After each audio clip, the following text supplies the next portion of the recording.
ಸರ್ಕಾರದಿಂದ ಗೃಹಲಕ್ಷ್ಮಿಯರಿಗೆ ಮತ್ತೊಂದು ಹೊಸ ರೂಲ್ಸ್ ಇನ್ನು ಮುಂದೆ ಕಡ್ಡಾಯವಾಗಿ ಜಾರಿಯಾಗಲಿದೆ ಬಯೋಮೆಟ್ರಿಕ್.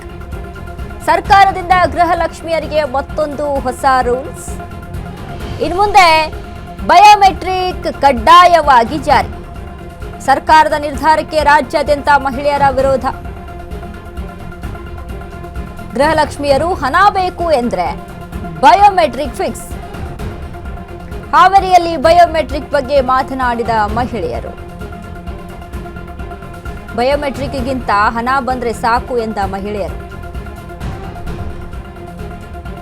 ಗೃಹಲಕ್ಷ್ಮಿ ಯೋಜನೆ ವಿಚಾರಕ್ಕೆ ಸಂಬಂಧಪಟ್ಟಂತೆ ಸಾಕಷ್ಟು ರೀತಿಯಾಗಿ ಬೇರೆಯವ್ರಿಗೂ ಕೂಡ 100 ಇದೇ ಡಿ ಕೆ ಶಿವಕುಮಾರ್ ಅವರು ಹೇಳ್ತಾರೆ 100 ಕೋಟಿವರೆಗೂ ಸುಮ್ಮನೆ ಬೇರೆಯವ್ರಿಗೆಲ್ಲ ಹೋಗ್ತಾ ಇದೆ, ಯಾರು ಫಲಾನುಭವಿಗಳು ಇಲ್ವಲ್ಲ ಅವ್ರಿಗೂ ಕೂಡ ಹೋಗ್ತಾ ಇದೆ ಹಣ ಅಂತ ಹೇಳ್ತಾರೆ.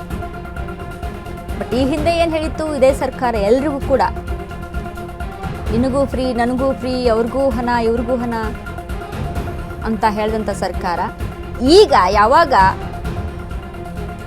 ಸರ್ಕಾರದ ಬುಡಕ್ಕೆ ಬರ್ತಾ ಇದೆ ಅಲ್ವಾ, ಈಗ ಒಂದಿಷ್ಟು ರೂಲ್ಸ್ಗಳನ್ನು ಜಾರಿ ಮಾಡ್ತಾ ಇದ್ದಾರೆ. ಬಯೋಮೆಟ್ರಿಕ್ ಇನ್ನು ಮುಂದೆ ಬಯೋಮೆಟ್ರಿಕ್ ಕಡ್ಡಾಯವಾಗಿರುತ್ತೆ. 2 ತಿಂಗಳಿಂದ ಬಂದಿತ್ರಿ. ನಮಗ್ ಬಯೋಮೆಟ್ರಿಕ್ ಅಂದ್ರೆ ಬಯೋಮೆಟ್ರಿಕ್ ಬ್ಯಾಡ್ರಿ, ನಮ್ಗ ಈಗ ಫಸ್ಟ್ ಹಂಗ್ ಬರ್ತಿತ್ತು ಅದ ತರನ ಬರ್ಬೇಕ್ರಿ. ನಮಗ್ ಹೋಗಿ ತಕೊಳಕ ಅದು ಎದಕ್ಕ ಅನುಕೂಲ ಆಗಲ್ರಿ. ಅದು ಮೊದಲ ಹೆಂಗ್ ಬರ್ತಿತ್ತು ಅದ ತರನ ಬರ್ಬೇಕ್ರಿ. ನಮ್ಗೆ ತಿಂಗಳದ್ ಬಂದಿದ್ರಿ, 2 ತಿಂಗಳಿಂದ ಬಂದಿತ್ರಿ. ನಮಗ್ ಬಯೋಮೆಟ್ರಿಕ್ ಅಂದ್ರೆ ಅದನ್ನ ಹೋಗಿ ತಕೊಳಕ ಆಮೇಲೆ ಹೆಬ್ಬೆಟ್ ಕೊಟ್ಟು ಹೋಗಾಕ ಬರಾಕ ನಮ್ಗ ಆಗದಿಲ್ರಿ. ಈಗ ಮೊದಲ ಯಾವ ತರ ಬರ್ತಿತ್ತು ಅದ ತರ ಬಂದ್ರ ನಾವು ನಮ್ಗ ಯಾವಾಗ ಅನುಕೂಲ ಆಕತಿ ಅವಾಗ ಹೋಗಿ ನಾವು ತಗಸ್ಕೊಂತೀವ್ರಿ. ಬಯೋಮೆಟ್ರಿಕ್ ಬ್ಯಾಡ್ರಿ, ನಮ್ಗ ಈಗ ಫಸ್ಟ್ ಹಂಗ್ ಬರ್ತಿತ್ತು ಅದ ತರನ ಬರ್ಬೇಕ್ರಿ. ನಮಗ್ ಹೋಗಿ ತಕೊಳಕ ಅದು ಎದಕ್ಕ ಅನುಕೂಲ ಆಗಲ್ರಿ. ಅದು ಮೊದಲ ಹೆಂಗ್ ಬರ್ತಿತ್ತು ಅದ ತರನ ಬರ್ಬೇಕ್ರಿ. ನಮ್ಗೆ ತಿಂಗಳದ್ ಬಂದಿದ್ರಿ, 2 ತಿಂಗಳಿಂದ ಬಂದಿತ್ರಿ. ನಮಗ್ ಬಯೋಮೆಟ್ರಿಕ್ ಅಂದ್ರೆ ಅದನ್ನ ಹೋಗಿ ತಕೊಳಕ ಆಮೇಲೆ ಹೆಬ್ಬೆಟ್ ಕೊಟ್ಟು ಹೋಗಾಕ ಬರಾಕ ನಮ್ಗ ಆಗದಿಲ್ರಿ. ಈಗ ಮೊದಲ ಯಾವ ತರ ಬರ್ತಿತ್ತು ಅದ ತರ ಬಂದ್ರ ನಾವು ನಮ್ಗ ಯಾವಾಗ ಅನುಕೂಲ ಆಕತಿ. ಗೃಹಲಕ್ಷ್ಮಿ ಯೋಜನೆ ವಿಚಾರಕ್ಕೆ ಸಂಬಂಧಪಟ್ಟ ಈಗ ಸರ್ಕಾರ ಏನು ಗ್ಯಾರಂಟಿಗಳನ್ನ ಪಂಚ ಗ್ಯಾರಂಟಿಯನ್ನು ಸಕ್ಸಸ್ಫುಲ್ ಆಗಿ ಕೊಡ್ತಾ ಇದ್ದೀವಿ ಅಂತ ಹೇಳಿತ್ತಲ್ಲ, ಈ ಪಂಚ ಗ್ಯಾರಂಟಿಗಳು ಎಷ್ಟರ ಮಟ್ಟಿಗೆ ಸಕ್ಸಸ್ಫುಲ್ ಆಗಿ ಅವ್ರವ್ರ ಮನೆಗೆ ಹೋಗಿ ತಲುಪ್ತಾ ಇದೆ ಅನ್ನೋದನ್ನ ಸರ್ಕಾರ ಸ್ವಲ್ಪ ಗಮನಿಸಬೇಕು.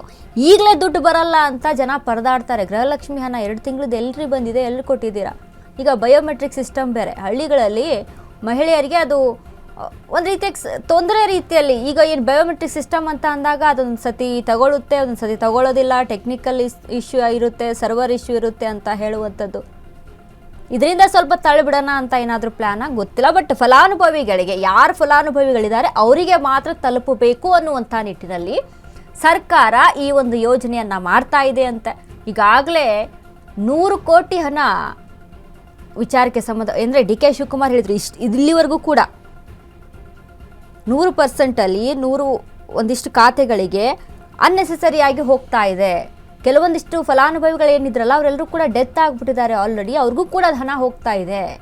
ಹೀಗಾಗ್ತಾ ಇದೆ. ನಿಜವಾಗಿಯೂ ಫಲಾನುಭವಿಗಳು ಯಾರಿದಾರಲ್ಲ ಅವರಿಗೆ ಹೋಗಿ ಸೇರಬೇಕು ದುಡ್ಡು ಅಂತ ಈ ಒಂದು ಸಿಸ್ಟಮನ್ನು ತೆಗೆದುಕೊಂಡು ಬಂದಿದೆ ಅಂತೆ ಸರ್ಕಾರ. ನೋಡೋಣ ಎಷ್ಟು ಮಟ್ಟಿಗೆ ಸಕ್ಸಸ್ಫುಲ್ ಆಗುತ್ತೆ ಅಂತ.